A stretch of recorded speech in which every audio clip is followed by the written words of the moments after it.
En réalité, Norris n'était pas loin.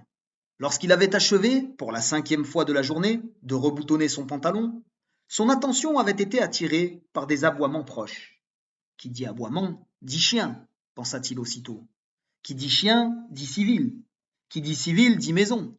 Qui dit maison, dit provision de bouche. Il avait suffisamment écouté les récits de Malier et de Joe Alénic, dépeignant les civils tailles comme des gens de bonne compagnie, hôtes courtois et attentifs, pour estimer qu'il ne risquait rien à tenter une petite visite. Les Thaïs n'aiment pas les Viettes, ils préfèrent les Français, affirmait Joe. C'était le moment de vérifier cette assertion. Qui sait, peut-être vont-ils me donner un peu de riz, une feuille de tabac?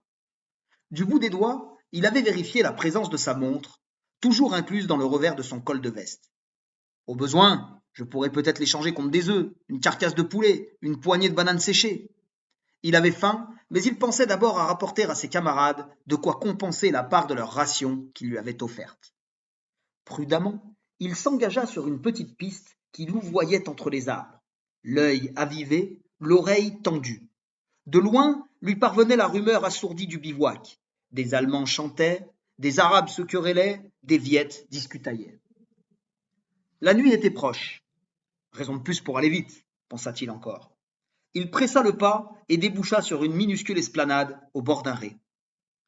Une cagnea sommaire y était plantée, misérable hutte, au toit pointu, posé de guingois sur 4 pilotis graciles. Assis sur le seuil, les pieds reposant sur les degrés les plus hauts de l'échelle menant à une étroite terrasse, 2 hommes riaient à gorge déployée en s'assénant de formidables claques sur les cuisses. Ils regardaient, à leurs pieds, les évolutions d'un gros animal, attaché par le cou, qui aboyait furieusement. Le spectateur de gauche était un civil, juste au corps noir, béret basque, visage buriné. Celui de droite était un beau-d'œil, d'âge mûr, la joue enflée par une chique de bétel. De temps à autre, il puisait dans un panier posé à côté de lui quelques grains de riz, qu'il jetait du haut de son piédestal à l'animal qui jappait alors ses remerciements, en se dressant sur ses pattes de derrière et en agitant ses antérieures. En soi, la scène n'avait rien d'aussi désopilant que l'hilarité des 2 hommes pouvait le laisser supposer. Norris observa mieux, et il se raidit, statufié. Trompé par le crépuscule, ce qu'il avait d'abord pris pour un gros chien était un homme, et un homme blanc. Il avait les cheveux noirs et bouclés qui lui tombaient sur les épaules et masquaient une partie de son visage dont le bas disparaissait sous une épaisse barbe grise de crasse. Ses bras étaient d'une saleté repoussante, couverts de boue et de griffures dont le sang avait coagulé. Il était vêtu de loques, mais la coupe de sa veste indiquait qu'il s'agissait d'un parachutiste. Depuis combien de temps est-il là? Se demanda Norris. Ce n'est pas un soldat de Dien Bien Phu. Il n'aurait pas les cheveux aussi longs. Peut-être une année? Son cœur se serra. Il pensait à ce que devait subir son infortuné camarade pour arriver à survivre de quelques grains de riz. Que d'humiliations endurées, que de rage étouffée. Il sut qu'il commettait une grave imprudence en pénétrant dans la clairière, bien en vue des 2 personnages qui s'étaient aussitôt arrêtés de s'esclaffer. Mais ce fut plus fort que lui. Aider un frère d'armes était un devoir sacré. En même temps, il se disait qu'il n'allait pas lui être d'un grand secours. Il ne possédait rien que sa compassion.